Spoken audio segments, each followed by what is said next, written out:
नमस्कार, दिन भर की बड़ी खबरों में आपका स्वागत है। मैं हूं परवीन शेख। इस बुलेटिन में आज बात होगी मुंबई में हुई उद्धव और शिंदे की दशहरा रैली की, टीआरएस से बीआरएस के प्रमुख बने केसीआर की, जानेंगे राहुल गांधी की भारत जोड़ो यात्रा से क्यों डरी है बीजेपी और संघ प्रमुख मोहन भागवत के क्यों बदल रहे हैं सुर।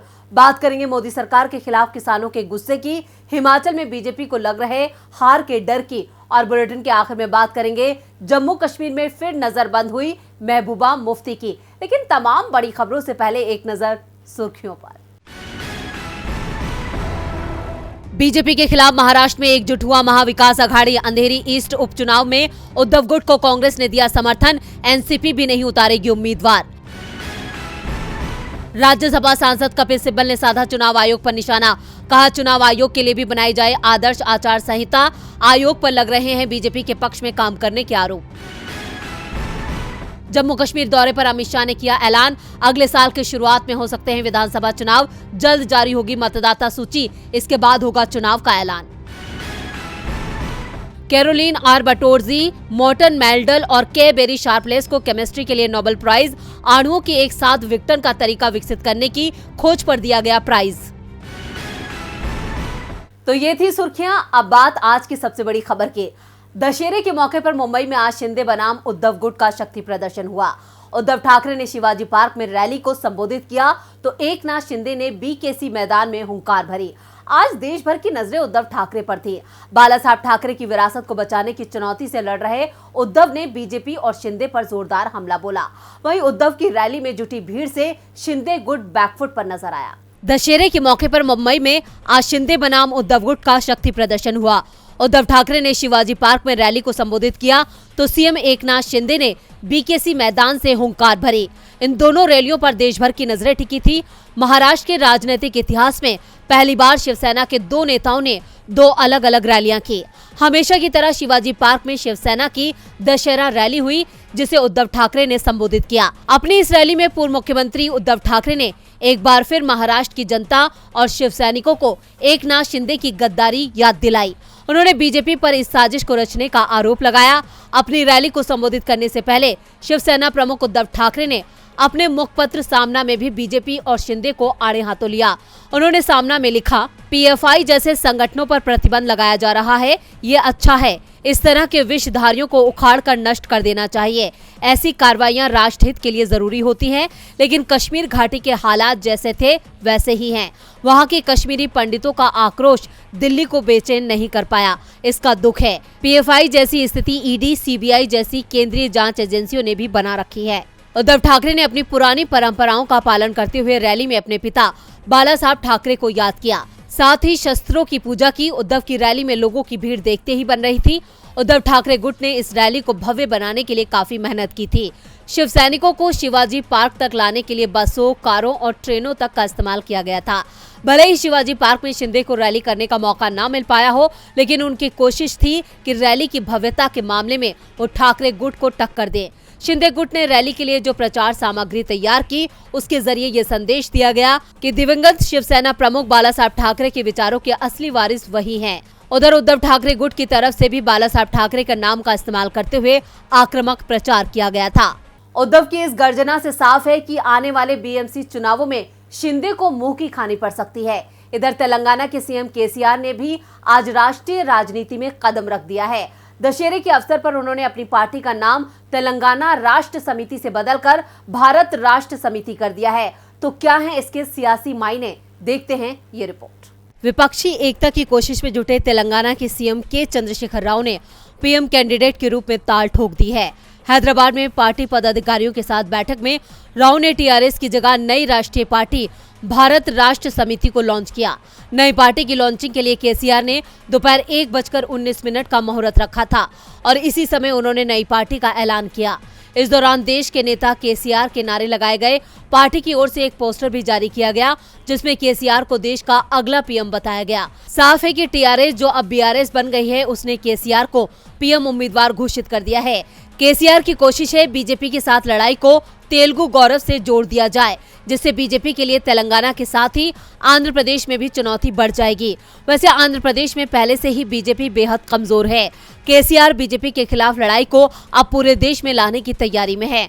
उन्होंने नई पार्टी लॉन्च करके साफ कर दिया है कि वो अब तेलंगाना तक ही सीमित नहीं रहने वाले हैं।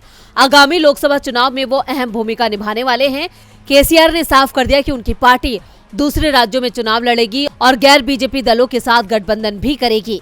इसकी झलक आज पार्टी की लॉन्चिंग के समय भी दिखाई दी, जब केसीआर के साथ कर्नाटक के पूर्व मुख्यमंत्री एचडी कुमारस्वामी और डीएमके की सहयोगी धोल थिरुमावलम भी दिखाई दिए। नई पार्टी की लॉन्चिंग से पहले केसीआर ने ममता, नीतीश केजरीवाल, अखिलेश यादव, एमके स्टालिन, पी विजयन जैसे 6 दिग्गज नेताओं से मुलाकात की थी। उसके बाद ही उन्होंने संकेत देना शुरू कर दिया था कि वो सक्रिय रूप से राष्ट्रीय राजनीति में उतरने को तैयार हैं। केसीआर के इस एक्शन से बीजेपी के मिशन दक्षिण को जोर का झटका लगता दिख रहा है। झटका तो राहुल गांधी भी बीजेपी को लगातार दे रहे हैं। राहुल इस वक्त कर्नाटक में हैं और कर्नाटक में भारत जोड़ो यात्रा को मिल रही कामयाबी ने बीजेपी की जमीन को खिसका दिया है। ऐसे में 6 अक्टूबर को सोनिया गांधी भी यात्रा में शामिल हो रही हैं। देखते हैं ये रिपोर्ट। भारत जोड़ो यात्रा इस समय कर्नाटक में है और नवमी और दशहरा उत्सव के चलते यात्रा को 2 दिन के लिए आराम दिया गया था, जिसके बाद अब कल यानी 6 अक्टूबर से यात्रा फिर से रफ्तार पकड़ेगी और कल इस यात्रा की शुरुआत मैसूर से होगी। लेकिन कल सबसे ज्यादा खास बात ये होगी कि अंतरिम अध्यक्ष सोनिया गांधी यात्रा में शामिल होने वाली हैं, जिसके लिए वो पहले ही कर्नाटक पहुंच चुकी हैं। ऐसे में कल सभी की निगाहें यात्रा पर रहेंगी। वहीं आज भी सोनिया गांधी ने सभी का ध्यान अपनी तरफ खींच लिया, जब सोनिया गांधी विजयादशमी के पावन पर्व पर भीमन कोल्ली मंदिर कर्नाटक में मां दुर्गा की पूजा अर्चना करने पहुंची, जिसकी जानकारी कांग्रेस ने अपने आधिकारिक ट्विटर हैंडल पर दी है। आज विजयादशमी के पावन पर्व पर कांग्रेस अध्यक्ष श्रीमती सोनिया गांधी जी ने भीमन कोल्ली मंदिर कर्नाटक में मां दुर्गा की पूजा अर्चना कर देश की सुख शांति हेतु प्रार्थना की। मां शक्ति के आशीर्वाद से हम देश से नफरत मिटाकर प्यार और सद्भाव कायम करने में जरूर सफल होंगे। जय माता दी। इसके अलावा आराम के दौरान दोनों दिनों तक बैठकों का दौर देखने को मिला, जिसमें यात्रा की आगे की रूपरेखा तय की गई। वहीं आज राहुल गांधी ने विजयादशमी के खास मौके पर जनता को शुभकामनाएं देते हुए एक बार फिर मोदी सरकार और बीजेपी पर निशाना साधा। राहुल ने ट्वीट कर कहा, नफरत की लंका जले, हिंसा का मेघनाद मिटे, अहंकार के रावण का अंत हो, सत्य और न्याय की विजय हो। समस्त देशवासियों को विजयादशमी की हार्दिक शुभकामनाएं। राहुल से लेकर कांग्रेस के तमाम नेताओं ने बढ़ती बेरोजगारी और महंगाई के लिए मोदी सरकार को कटघरे में खड़ा कर दिया। वहीं अब कल यात्रा 2 दिन के आराम के बाद एक बार फिर हुंकार भरने के लिए तैयार है। 6 अक्टूबर का दिन कांग्रेस के लिए काफी खास है, तो बीजेपी और संघ के लिए ये मुश्किलें बढ़ा रहा है। राहुल की भारत जोड़ो यात्रा का असर पूरे देश में दिख रहा है और इसका दबाव आरएसएस पर भी नजर आने लगा है। आज दशहरे के मौके पर मोहन भागवत ने आरएसएस कार्यकर्ताओं को संबोधित करते हुए ऐसा कुछ कह दिया, जिससे लगता है कि सरसंघ चालक मोहन भागवत भी भारत जोड़ो यात्रा के दबाव में आ गए हैं। तो क्या कह गए भागवत, देखते हैं इस रिपोर्ट में। नफरत और महंगाई, बेरोजगारी के खिलाफ राहुल गांधी कन्याकुमारी से कश्मीर तक भारत जोड़ो यात्रा निकाल रहे हैं। इस यात्रा से बीजेपी और संघ दोनों ही दबाव में दिखाई दे रहे हैं। संघ और बीजेपी को अब महंगाई और बेरोजगारी दिखाई देने लगी है। हाल ही में संघ के सर कार्यवाह दत्तात्रेय होसबोले ने कहा था कि 20 करोड़ लोग गरीबी रेखा से नीचे हैं और 23 करोड़ लोग प्रतिदिन 375 रुपए से भी कम कमा रहे हैं, यानी 43 करोड़ लोग आर्थिक मुश्किल में हैं, जो चिंता का विषय है। संघ सर कार्यवाह का बयान मोदी सरकार की असफलता को बता रहा था और अब संघ प्रमुख भी राहुल गांधी की राह पर चलते दिखाई दे रहे हैं। दशहरा पर आयोजित संघ के वार्षिक कार्यक्रम में मोहन भागवत ने समाज को जोड़ने की बात कही। उन्होंने कहा कि कौन घोड़ी चढ़ सकता है और कौन नहीं, इस तरह की बातें अब समाज से विदा हो जानी चाहिए। समाज में सभी के लिए मंदिर, पानी और शमशान एक होने चाहिए। जाति के आधार पर भेद करना अधर्म है। इसके साथ ही संघ प्रमुख ने कहा कि हिंदू और मुसलमानों का डीएनए एक है। संघ प्रमुख ने बेरोजगारी के मुद्दे पर मोदी सरकार का बचाव भी किया, इसे बढ़ती जनसंख्या से जोड़ा। दूसरी तरफ भागवत के बयान पर निशाना साधते हुए AIMIM चीफ असदुद्दीन ओवैसी ने कहा कि दशहरा मोहन भागवत के लिए हेट स्पीच का वार्षिक दिवस है। अगर हिंदुओं और मुसलमानों का एक ही डीएनए है तो असंतुलन कहाँ है? तो क्या देश में बड़ा बदलाव ला रहे हैं राहुल गांधी, और क्या इस बदलाव में छिपी है बीजेपी की हार? इसके लिए करना होगा थोड़ा इंतजार। देश को भले ही 2024 का इंतजार हो, लेकिन किसान अब इंतजार करने के कतई मूड में नहीं है। किसान एक बार फिर दिल्ली कूच करने वाले हैं। दिल्ली से सटे आउटर गांव में 3000 से ज्यादा किसान जुट रहे हैं, जो एक बार फिर मोदी सरकार के खिलाफ हल्ला बोल करेंगे, क्योंकि किसानों की MSP से लेकर दूसरी मांगों को अब तक पूरा नहीं किया गया है। किसानों और पीएम मोदी के बीच की अदावत काफी पुरानी है। 3 कृषि कानूनों की वापसी के साथ ही मोदी सरकार ने किसानों से कई वादे किए थे, जिनमें से सबसे खास एमएसपी पर कानून बनाना था। लेकिन अब तक केंद्र की बीजेपी सरकार की तरफ से कोई मजबूत कदम नहीं उठाया गया है, जिसको लेकर अब किसानों ने फिर से मोदी सरकार के खिलाफ हल्ला बोल करने का मन बना लिया है। तमाम किसान संगठन न्यूनतम समर्थन मूल्य को लेकर केंद्र सरकार पर दबाव बनाने की तैयारी में है। इसके तहत 200 किसान संगठनों के नेता 6 से 8 अक्टूबर को दिल्ली में बैठक करने वाले हैं। ये बैठक वीएम सिंह के नेतृत्व में होने जा रही है, जो संयुक्त किसान मोर्चे से अलग है। इन 2 दिनों में आउटर दिल्ली के एक गांव पंजाब खोड़ में किसान ये हल्ला बोल करेंगे। इस दौरान किसानों की कोशिश रहेगी कि देश भर के अलग अलग संगठनों को एक मंच पर साथ लेकर आया जाए। इसे किसानों का शक्ति प्रदर्शन माना जा रहा है। इस दौरान 28 राज्यों के 3000 से ज्यादा किसानों का जमावड़ा आउटर दिल्ली के गांव में बिना लोगों को परेशान किए सरकार के खिलाफ आवाज उठाएंगे। हालांकि जरूरत पड़ने पर किसान अगला कदम भी उठा सकते हैं, जो विरोध के दौरान ही बताया जाएगा। आपको बता दें कि मोदी सरकार ने पहले कहा था कि एमएसपी पर कमेटी बनाई जाएगी, लेकिन अब तक कोई कमेटी नहीं बन पाई है। इसे लेकर संयुक्त किसान मोर्चा ने विरोध किया था। उनका कहना था कि जिन लोगों ने नए कृषि कानून बनाए थे, उन्हें ही कमेटी में जगह दी गई है। अब इसे लेकर दूसरे किसान संगठन भी सरकार के खिलाफ विरोध में उतर आए हैं। इससे पहले पिछले महीने संयुक्त किसान मोर्चा ने जंतर मंतर पर किसान महापंचायत बुलाई थी। भारी सुरक्षा के बीच यहां अलग अलग राज्यों के किसान पहुंचे थे। एमएसपी और लखीमपुर खीरी मामले के खिलाफ ये विरोध किया गया था। उनकी मांग थी कि देश के सभी किसानों का कर्ज माफ किया जाए, साथ ही गन्ने का समर्थन मूल्य बढ़ाया जाए। अब किसानों के दिल्ली कूच से मोदी सरकार की परेशानी बढ़नी तय मानी जा रही है। वैसे पीएम मोदी और किसानों के बीच की ये लड़ाई नई नहीं है, लेकिन सवाल उठता है, क्या 2024 से पहले मान ली जाएगी किसानों की मांगे या फिर किसानों को करना पड़ेगा आंदोलन? फिलहाल तो पीएम मोदी को 2024 से ज्यादा चिंता हिमाचल और गुजरात बचाने की है, क्योंकि इन दोनों राज्यों में बीजेपी सरकार फंसती नजर आ रही है। गुजरात में अपना गढ़ बचाने की चुनौती है, तो हिमाचल प्रदेश में साख।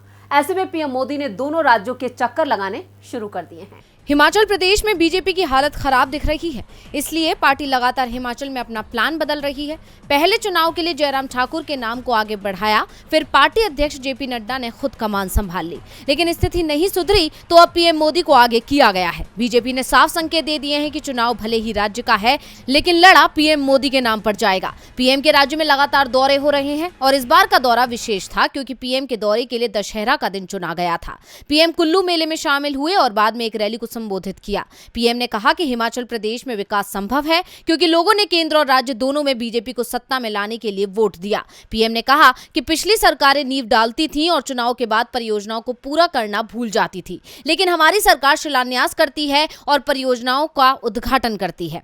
पीएम मोदी ने बिलासपुर में तकरीबन 37,000 करोड़ की योजनाओं का शिलान्यास और उद्घाटन करते हुए न सिर्फ अपना हिमाचल से पुराना नाता जोड़ा, बल्कि ये भी कहा कि उन्होंने हिमाचल की गलियों की खाक छानी है। दरअसल नरेंद्र मोदी 1995 से 2000 तक राज्य में बीजेपी के प्रभारी थे। वैसे पीएम मोदी ये दाव हर उस राज्य में चलते हैं जहां चुनाव करीब होते हैं। ऐसे में क्या हिमाचल की जनता बीजेपी सरकार को रिपीट करेगी या अपनी परंपरा को निभाते हुए सत्ता में बदलाव करेगी? वैसे बदलाव के संकेत तो प्रदेश के लोगों ने पिछले साल यानी 2021 के आखिर में हुए उपचुनाव से ही दे दिया था, जब उपचुनावों में बीजेपी का खाता तक नहीं खुल पाया था। पार्टी के अधिकांश उम्मीदवार दूसरे स्थान पर भी नहीं आ पाए थे। और बुलेटिन के आखिर में बात नजरबंद हुई पीडीपी प्रमुख महबूबा मुफ्ती की। पीपुल्स डेमोक्रेटिक पार्टी की प्रमुख महबूबा मुफ्ती ने आज दावा किया कि उन्हें उत्तर कश्मीर के पट्टन कस्बे में जाने से रोकने के लिए घर पर नजरबंद कर दिया गया। उन्होंने ट्वीट करके गृह मंत्री अमित शाह पर निशाना साधा, साथ ही साथ एक बार फिर कश्मीर के बदतर हुए हालात के लिए बीजेपी को जिम्मेदार ठहराया है। आपको बताते हैं कि पिछले 3 दिन से अमित शाह कश्मीर के दौरे पर हैं। तो क्या है पूरी खबर, देखते हैं इस रिपोर्ट।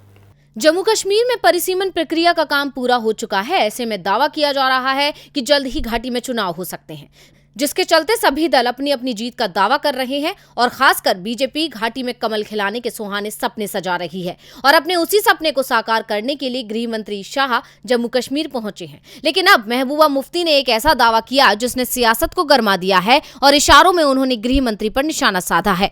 महबूबा मुफ्ती ने ट्वीट करते हुए गृह मंत्री शाह के जम्मू कश्मीर दौरे पर सवाल उठाए। महबूबा ने कहा, गृह मंत्री कश्मीर में हालात सामान्य होने का ढोल पीटते हुए घूम रहे हैं, लेकिन मुझे घर में में नजरबंद कर दिया गया है। मुझे अपने एक कार्यकर्ता की शादी में शामिल होने के लिए पट्टन जाना था, लेकिन मुझे नहीं जाने दिया गया। अगर एक पूर्व सीएम के मौलिक अधिकारों को इतनी आसानी से कुचला जा सकता है तो आम आदमी की दुर्दशा की कल्पना भी नहीं की जा सकती है। ट्वीट के साथ महबूबा ने अपने घर के बंद गेट की तस्वीर भी शेयर की। हालांकि उनके दावे में कितनी सच्चाई है ये तो बता पाना मुश्किल है, लेकिन श्रीनगर पुलिस ने मुफ्ती के दावों को सिरे से खारिज कर दिया, जिसके बाद दोनों के बीच ट्विटर वॉर छिड़ गई। श्रीनगर पुलिस की तरफ से इन दावों को झूठा करार देते हुए ट्वीट किया गया, जिसमें कहा गया बंगले में रहने वाले लोगों ने अपना ही ताला गेट पर लगाया है, वो यात्रा करने के लिए स्वतंत्र हैं, कोई प्रतिबंध नहीं है। जिस पर महबूबा ने फिर जवाब दिया। उन्होंने कहा, जम्मू कश्मीर पुलिस ने मेरे घर के दरवाजे को अंदर से बंद कर दिया गया है और अब झूठ बोल रहे हैं।